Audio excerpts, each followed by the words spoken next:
Hey everybody, Mike from streamingchurch.tv. I want to talk to you today about our number one service call or chat request.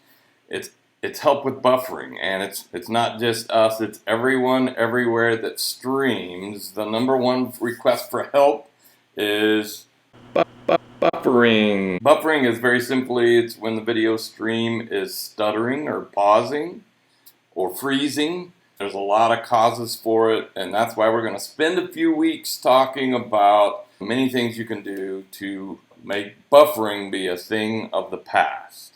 So we're going to talk about the 4Bs, and it starts with buffering. Then we'll cover bandwidth. How good is your bandwidth? How consistent is your bandwidth? That's a really big one. And then we'll talk about bitrate. How large of a file are you trying to send? And is your file size larger than your internet size? So we'll talk about how to discover some of those things.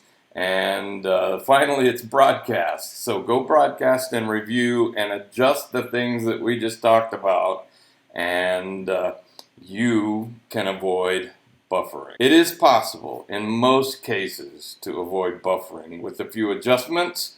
So we're going to have some longer videos, and we're going to talk about each one of these Bs, and we'll give you some opportunity for some advanced training if you want, or one-on-one training. So keep an eye out in the email as well as on the socials for more of these videos to come.